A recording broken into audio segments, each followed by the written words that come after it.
We are preparing our succulent Angus rib roast. It's beautiful.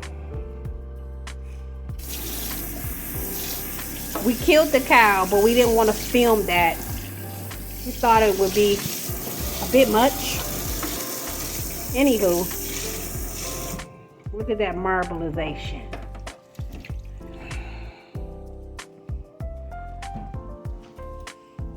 Allow me to introduce the chef. Butcher now, huh? Butcher. Butcher, say what's up. What's up? I like cutting my own meat. They don't charge you extra throw anything on it. So it's better bad bone people can afford to do it. What are you about to do now, Chef Butcher? I'm about to cook this. I'll stay as the chef. I ain't the butcher, but I'm about to butcher this meat.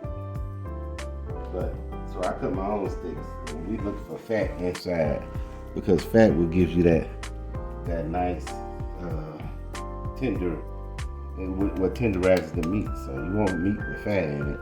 So when you're looking at buying your steaks, try to get some with the fat all in there. And not the ones that don't have are that completely lean, because those tend to come out like cardboard. I usually use my chef knife, but I'm going to do this today.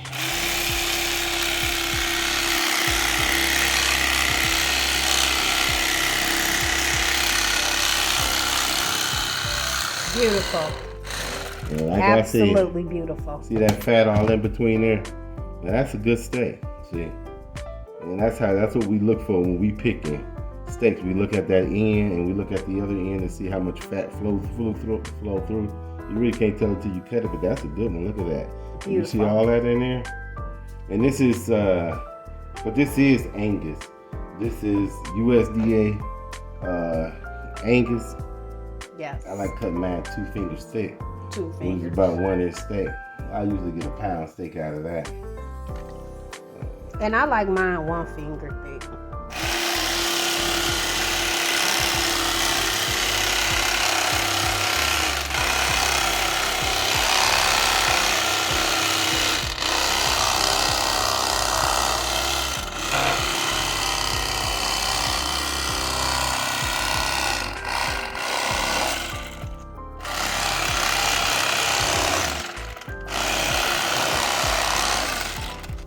Beautiful. Oh, we eating.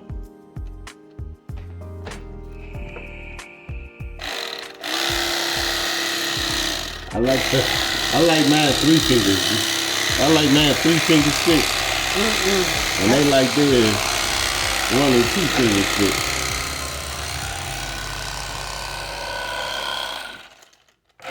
But one of these is about to be very, very thick. Ooh, that's pretty. Beautiful. Look at that. Absolutely I need beautiful. something to put these steaks on. So we're gonna cut up the rest of these steaks. You see, now I like a steak this big. You See that? That's the steak I like right there. So we're gonna cook one of those. That's a roast. That's what I do. It's all about you.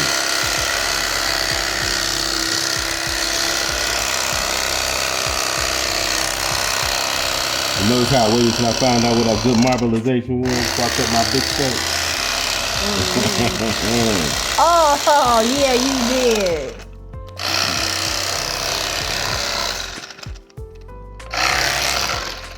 Look at that. In the store, they'll call that a cowboy, I believe. But the cowboy usually has the bone still sticking in it. Right. So that's just a nice, thick Roast. ribeye. That's a ribeye, folks. I gotta plug back in. Now. So that's the roast cut all up. You got a lot of 1 inch pieces. And that's what we wind up with.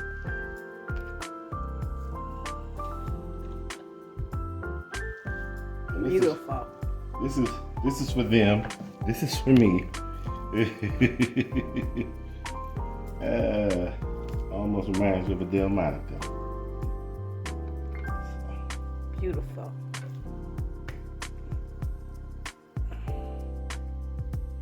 And I cut a couple little thinner ones, more like 3/4 inch ones at the end. But look at that marble. See meat, all fat all the way through there at the end. That little cap right there. And then when you see this little ridge right here, and if you look at this one over here, it's got a bigger one. See, that right there. That's the most tender part of this ribeye, and that's the part of the meat that you wanna cut a big steak off of. And that's what I did. And so that fat cap, that meat cap right there, that's the most tender part of the whole ribeye. But these came out really good. We picked out a really good rib roast because when you pick out a roast, like I said, or any kind of steak, you want to have all that marbleization, all that fat in it. So when you season it up, all that seasoning goes into there, and that fat in between the meat tenderizes the meat around it, and then gives it a nice buttery flavor, if for lack of a better word, a nice rich flavor, depending on how you season it. So we got 1, 2, 3, 4, 5, 6, 7, 8, 9, 10, 11, 12, 13, 14, 15 steaks. Could have been 16. They all look like they're about 1 pound. So if you cut them all in 1-inch cuts, like this one, you'll get 16 steaks, 16 1-pound steaks out of this. Okay? And that's it. We're going to cook 6 of these Saturday. And I'm going to keep the rest of the best ones for myself. Nah, I ain't that kind of guy. We'll cook 6 on Saturday, and we'll let you see what we're gonna do.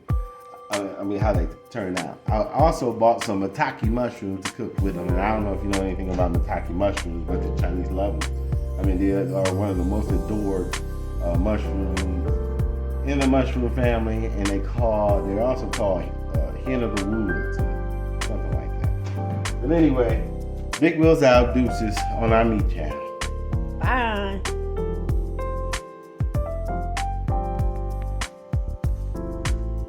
Truffle, salt, rosemary, fresh black ground pepper. That shit smell good raw. Beautiful. These will be marinated, so I'll have a deeper, richer flavor. They put no liquids in it. Sometimes I put rosemary. I put Worcestershire sauce on it, but you don't need it. That's it. This shit gonna be so good. This right here. You want a good steak? I use some of this shit right here. It's $15 a bottle. It's worth every dime. And a little bit of rosemary leaves, and a little black cracked black pepper. That's it for these steaks. And I'm gonna base it in some Amish butter. Some butter.